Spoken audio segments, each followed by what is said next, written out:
All right, welcome to another episode of our podcast, the Imperishable Wealth Podcast.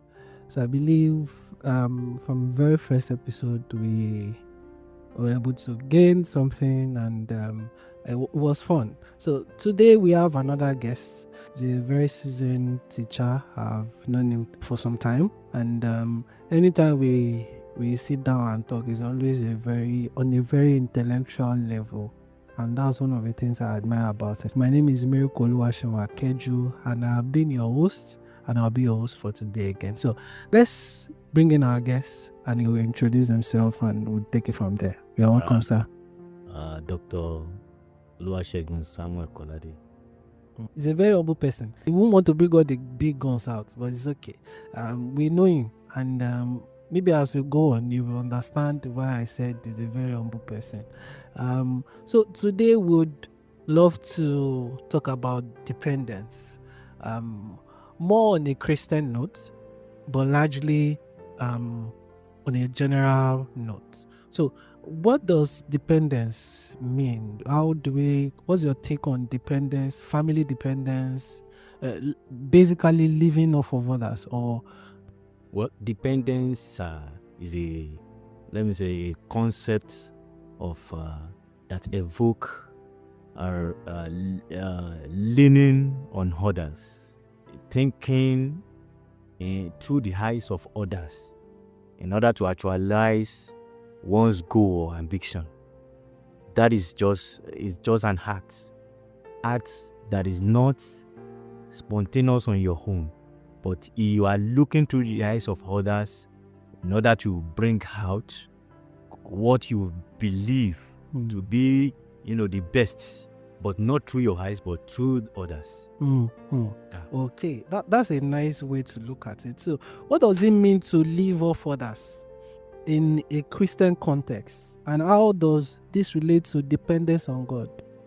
Well, in life or in a society, in a climate where we live, All right. you are a product of the society where you are. That's true. You are into. And your process, your mental processes, the wholesomeness of you, your complexity has to do with the experience that you gain from others. So you don't do things in isolation, or you do things in vacuum. So that is why life, or generally chain of existence, is interdependence. We depend on others. You depend on others in the construct of having maybe somebody that you are looking up to. Okay? There is some level of imitation, or some level of trait that you bring out of that person, and with that, it's also formed a part of you in some regard. And when you look at that, you discover that even when we want to, even our success, okay, our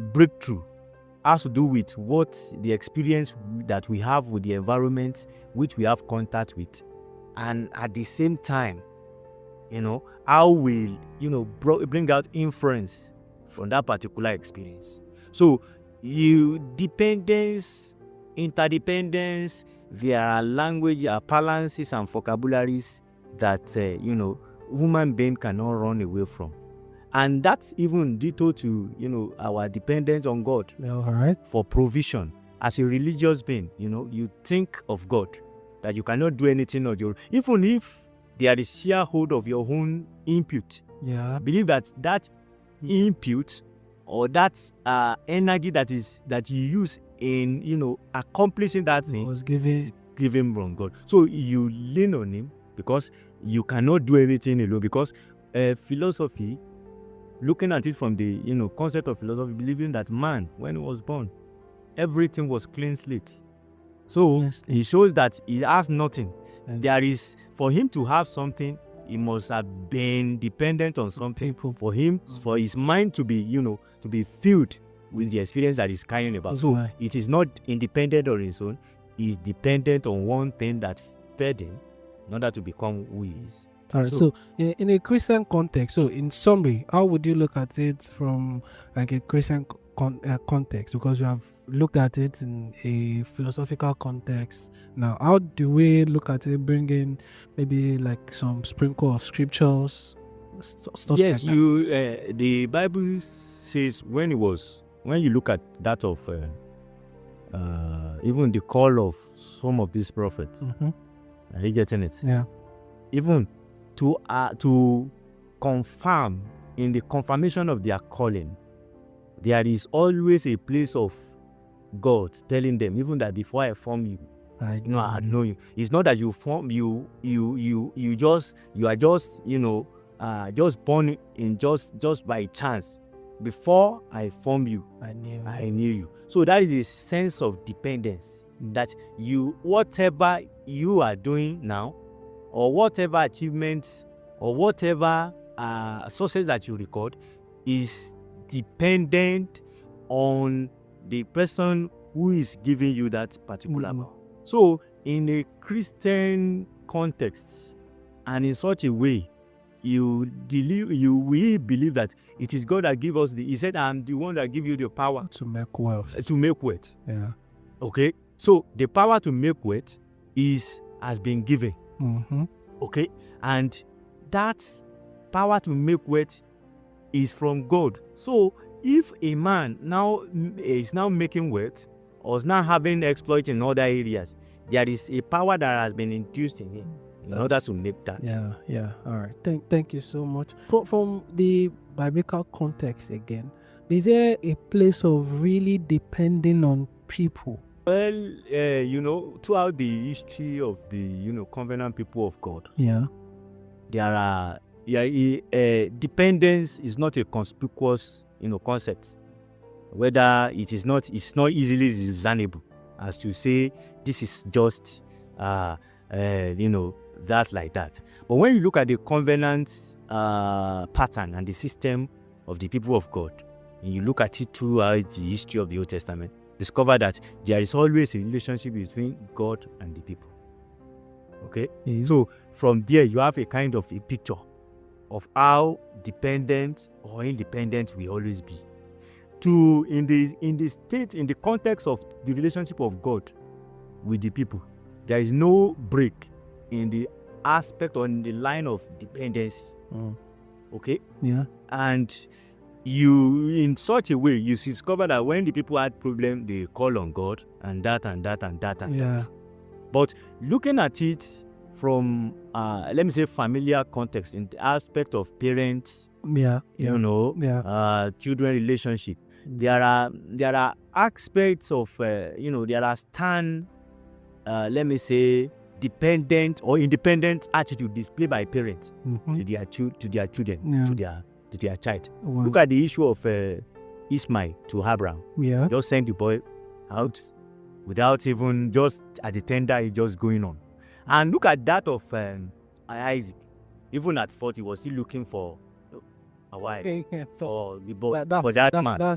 You see a kind of a picture that are in place in that regard. So you send a teenage to fend for himself, and then a 40-year-old grown-up man, you're still fending, tending after. So okay. You see that particular line. So in that regard, you discover that even before the picture of dependence or independence, rather, independent, if for a Jewish boy, before he or she can be, or a Jewish boy rather, a male, before he can be independent, there must be a kind of, from the Shema, Deuteronomy 6:5, and going on to all what he had to learn in the temple, the Talmud, the Midrash, the Alaka, and the Agada, and all. He must also learn,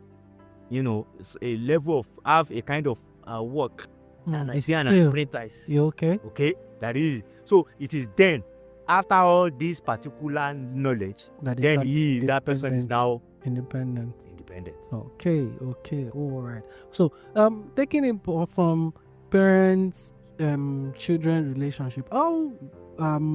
how how can parents model dependence or independence for their children? Well, I believe that independence is a process. Mm-hmm.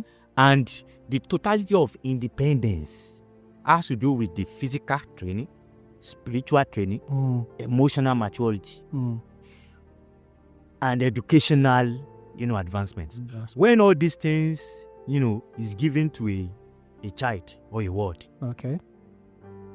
from my own perspective, I believe that it is at that particular time that person is now mature to be an independent person. It's now the independence now determines on his own, ability to be able to sustain it. But in as much a parent has given you education, you have been spiritually, overhauled. You have that emotional resilience, and you have all the, the necessary intelligence for you to go on. It is now left for you. Go. Now, if a parent has given and you're sure that you have given that particular child or word, that person, you Release him. Release him. All those particular components are there for him to survive. So, okay. but in as much, when you have now given a child all these things and you are still retaining, it's as if you are spoiling him. Okay. Now, thank you for going there now. But is there like a age limit to, because from what you said, you're saying if all these 4 aspects of life have been accomplished, the academic, emotional, maybe financial, like in having something to do that will provide his basic needs, and maybe some physical needs. So is there like age to this? Can we put a particular age to this? Well, we are living in a kind of a different climate with different economic challenges and with different geographical, difficulties and challenges that are now in a very civilized, environment. They said the age of maturity where a person can be is 18. Are you getting me? In the West. But when you look at it in the context of our long chain of education, are you getting it? You see that it has that particular time that some of children even are getting admission, first degree admission. Now, living at that particular, leaving a child at that particular time to fend for himself could be an Herculean task for him, because there are still some stages of life that you need to pass, particularly in terms of preparing for his own future. But I believe that in as much, that maybe in as much, I will not give age now, I will just give situation. In as much that person has been able to, your parent has been able to give you first degree. Are you getting it? And in an environment where we have difficulties for sustenance, you say parents will still follow up in also, trying to sponsor the children. Maybe when you get to master, I just leave it. Okay. I believe that at that particular time, the necessary, the cognitive aspect, the psychomotor aspect, and the affective domain would have gotten to a state of maturation. And that person should be able to think, because he had passed through a lot of, these stages, and these stages should have been able to wisen his horizon to be even self-reliant. Okay. That's nice. It means, from what you're saying now, or from what you said, it means we can't put a definite age to this, and it would differ from situation to situation. So can we now blame like the inference you make, the allusion you made to Jacob and Isaac and Abraham, and then Isaac and Ishmael? do you think there's something wrong there?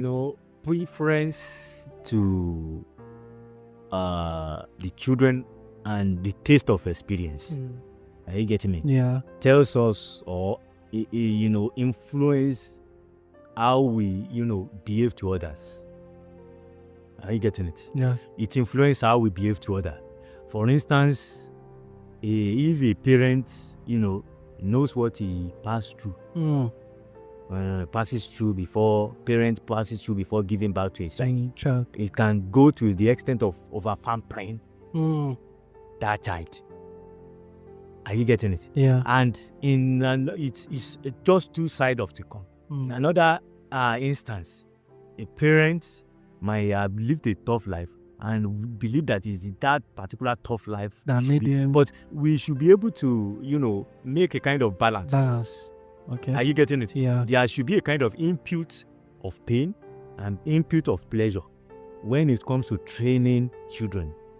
Input of pain, input of pleasure. But the issue I have with this is it the parent that is supposed to put the pain and the pleasure, or life generally? Is a mixture of pain and pleasure. You get it. So there's in some regard, what some parents they are of the opinion that I will not allow my children or my child to suffer or to be like this and to do this, but not knowing that there is two complementary stage of existence, the good and the bad. Are you getting it? Yeah. Before even when you want to get well, you use a kind of a dosage of medicine or drugs that are bitter. Yes, in order to subside that particular thing in your. So it is bitter, but at the long run, it will make you well. But when we put those things as synergy, and we put them together, and we use that as put it in the content of how we train our kids. It will help a lot because they will not shy away from the tough time and the good time. Maybe because of a lack of knowledge of these things. Maybe that's why a lot of people commit suicide. We never can tell, fall into depression, because all their lives they've been used to sweet, they've been used to pleasure. So you see a little of pain, then you run for it. We can't say, because for clarity's sake, I'm not saying people that commit suicide are people that have enjoyed pleasure all their lives. I'm just saying. I want us to move a little bit from maybe kids, parents, and relationship now. I understand that I've been a pastor's kid all my life, so I kind of have a background knowledge to this. For pastors, many pastors depend solely on their members to live life. There was a time I heard a message, a snippet actually, from I think maybe Instagram or Facebook. A pastor was saying that the church, the members are supposed to pay him the first salary for that, I think January, saying their first fruit is for him. Now, from that context, I understand that from the book of I think Deuteronomy, where Moses was telling the Israelites how they would take care of the Levites and the ordinance of God concerning taking care of the priests. I understand that members are supposed to. So, but is there like an over dependence from pastors on their members, and how can they navigate this? Well, I look at the trend of diversity that have engulfed our client, particularly from the wing of Christian faith. Yeah, and it borders on the essence of Bible being an anthology. Okay. Being a literature that is very so expansive. Yeah. And everybody can just pick up, a pericope and, to just build up You their just own doctrine. you And pick it up and just explain it Yes. anyhow. And whereas when you look at it from the main block of that of the doctrine, you discover that there is a kind of a spectrum of establishment in the Bible. Yes, in the regard to the priest, are you getting it? Yeah. They were so much dependent in the Old Testament. They had no inheritance. Yes, particularly Levitical priesthood. Yeah. Okay, the Levitical priesthood, the first order, the second order, and the third order. Yeah. And looking at others that are also picking up a kind of a pastor that need to be occupied. Some bring it out from the kind of the occupation that Paul engaged himself. Even when he was preaching to the church around, he said that that is why I engage in tent making. Okay. In order to support ministry. Now, those things are denominational oriented belief system. In the mega churches, you see bankers that are pastors, lawyers, those engineers, technocrats that are involved in the ministry. And whereas you see it in all the mainline churches, the classical Pentecostal churches, that they believe that most of their beliefs are fundamental. That to being a priest, it's an accurate task that you cannot be able to attend to other areas of life. So that has formulate a kind of dissenting view among people. But looking at it logically, we live in a society whereby in a postmodern society where questions, people began to ask questions in the sense that because you are a minister of God does not make you a liability to the members. There are some businesses that you can engage in that will not even know how to do with you going out. It might be online something, it might be that is just bringing money to you. That you will not, it's not even some pastor they will look at to the extent that even when they went to buy books, it's only on the church.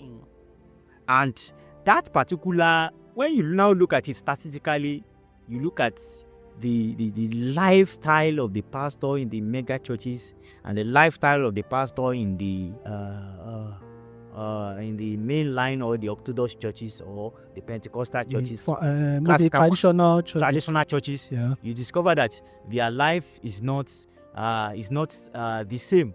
This one is more exposed than miles apart.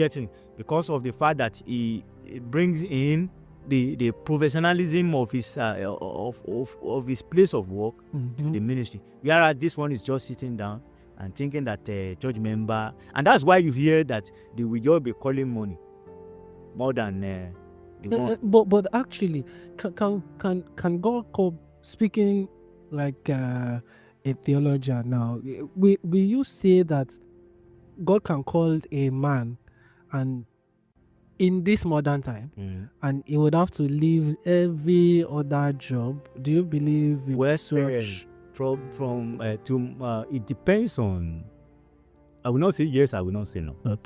It depends on the framework of revelation and denominational setup and orientation where you are working. So that's once inform your decision, your belief system. And the understanding of your reality. The understanding of our reality is motivated and influenced by the part of denomination that we belong to. For a person in the mega church, believing in God has called him, yet is still occupied with what he's doing. For a person within the traditional church, he received the call based on the laid down principle of the fathers, the ancestor of that particular community. So it is a fluctuation of belief that is associated with the community that you belong to. So that's why I say yes.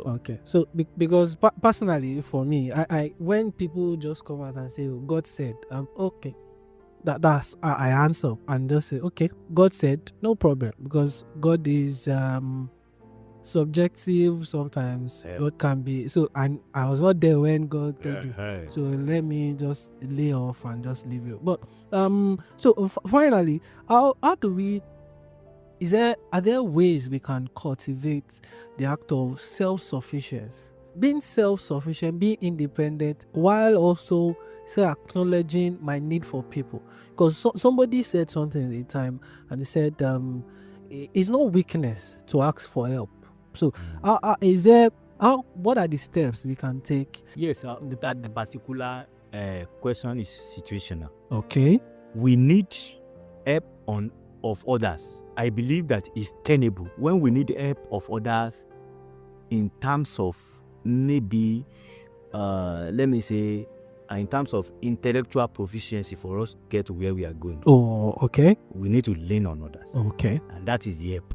Okay. Now, in another aspect of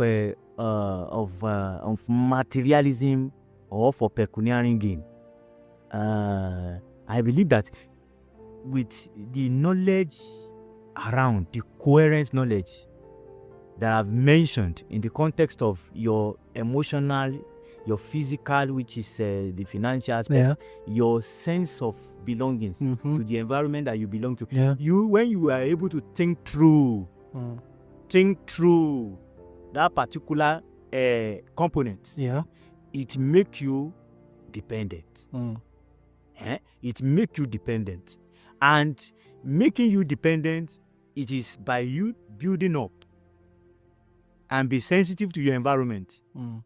When you are sensitive to your environment, you need people in the aspect of trying to bring you up, and you also the need that the help you lean on them for that particular maybe intellectual proficiency, as I've said. But in the aspect of trying to now be looking up from people for money, basic needs, it is something that we need to think through, and we should not rush things in life. We should be able to take things step by step. Delay of gratification. Most of us, we don't delay gratification. We believe that pressure and aesthetic, you just want it. We just want it just now. like that. Now. And that make us not to be able to, follow the process. Follow the step. At this time, I need to do this. This time, I need to do this. So that I delay the pleasure, and the pleasure will now. All right. So it's been nice having this chat. I understand that we do not have a lot of time. Maybe we would have a part 2 of this. Maybe we'll have a part 2, but I want to maybe, like, if you miss anything, or more like a recap or something, or is there anything you want us to go on with, maybe just drop it while we round off the show today. Well, I want to believe that this topic is very timely, and is something that needs to be communicated to others, because it's a very, very pertinent topic at this time around that can make you and my independence. There is a limit to it, to your dependence. Okay, there is a limit to your independence. So everything should not be in extreme. Oh, okay. Let me get that. So we can. There's a limit to your dependence, and there's a limit to your independence. All right. I think on that note, we can round off the show, and just it's been nice talking with you, Dr. Kolade. It's always nice having intellectuals to chat with. It's a very unfortunate thing that most people don't value intellectual conversation, and it's a very saddening thing today, where all that you hear is online, just useless gist. But it's all right. I believe God is raising people that will come out as Christians, as godly people, and will engage in intellectual conversations as we go on. So thank you once again. This is the Imperishable Wealth Podcast. I believe you've been blessed on this episode. If there are questions, if you have feedback or any suggestion for us, just feel free to reach out to us on our Facebook accounts or other channels that will be displayed in the description of the podcast. So till we meet again next time, thank you. God bless you.